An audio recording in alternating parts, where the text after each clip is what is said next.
بسم اللہ الرحمن الرحیم۔ السلام علیکم۔ ویڈیو دیکھنے اور سننے والے تمام دوستوں کو ایس بی ہیلتھ چینل کی جانب سے خوش آمدید۔ دوستو، بطور مسلمان ہم اس بات کا پختہ یقین رکھتے ہیں کہ حضور پاک صلی اللہ علیہ وآلہ وسلم کی زبان مبارک سے فرمائی گئی ہر بات پکی اور سچی ہے اور اس میں کسی قسم کا شک و شبہ نہیں ہے۔ آج کی اس ویڈیو میں ہم آپ کو طب نبوی صلی اللہ علیہ وآلہ وسلم کی روشنی میں بتائیں گے کہ سردیوں میں انجیر اور کھجور کو ساتھ ملا کر کھانا مفید ہے یا نہیں، اور انسانی جسم پر اس کے کیا اثرات ہوتے ہیں اس کے بارے میں بتائیں گے۔ لیکن ویڈیو شروع کرنے سے پہلے چینل کو سبسکرائب کر لیں تاکہ ہر نئی ویڈیو آپ تک بآسانی پہنچ سکے۔ دوستو، کھجور حضور پاک صلی اللہ علیہ وآلہ وسلم کی مرغوب غذاؤں میں سے ایک ہے۔ کھجور کی اہمیت کے بارے میں بہت سی روایات بھی موجود ہیں اور انجیر کا ذکر قرآن پاک اور حدیث میں آیا ہے۔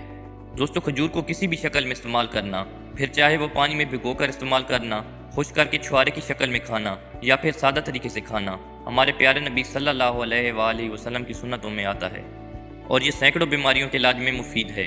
حضور پاک صلی اللہ علیہ وآلہ وسلم کا ارشاد ہے کہ جس نے صبح کے وقت اجوا کھجور کے 7 دانے کھائے، نہ تو اس پر زہر کا اثر ہوگا اور نہ ہی جادو کا۔ اگر بات کریں انجیر کی افادیت کی، تو اللہ پاک نے قرآن کی ایک سورت کا نام اس نام پر رکھا ہے اور اس کی قسم کھائی ہے۔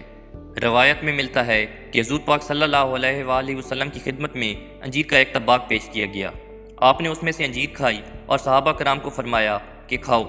اگر کوئی کہے کہ کوئی پھل جنت سے زمین پر آ سکتا ہے تو میں یہ کہوں گا کہ یہی وہ پھل ہے، اسے کھاؤ، یہ بواسیر کو ختم کرتا ہے۔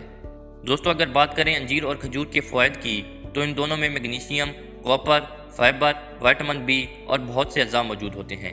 ماہرین طب کے مطابق یہ دونوں پھل زود ہضم ہوتے ہیں، یہ ہڈیوں کو مضبوط کرتے ہیں، معدے اور آنتوں کے مسائل کو درست کرتے ہیں اور تاثیر گرم ہونے کی وجہ سے بلغم کو پتلا کرتے ہیں، مساموں کو کھول دیتے ہیں اور جسم کو مضبوط اور موٹا کرتے ہیں۔ دوستو، اب بات کرتے ہیں کہ طب نبوی صلی اللہ علیہ وآلہ وسلم کی روشنی میں انجیر اور کھجور ساتھ کھانا مفید ہے یا نہیں۔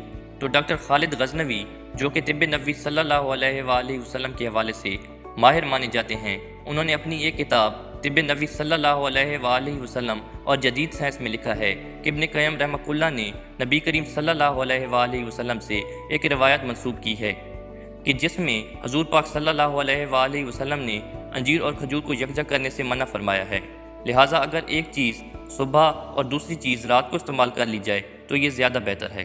دوستو، بعض اطباء کا کہنا ہے کہ ان کو ملا کر استعمال کرنا زیادہ فائدہ مند ہے، لیکن ہمارے لیے حضور پاک صلی اللہ علیہ وآلہ وسلم کی تعلیمات پر عمل کرنا زیادہ مفید ہے، لہٰذا ان کو علیحدہ علیحدہ کر کے استعمال کرنا زیادہ بہتر ہے۔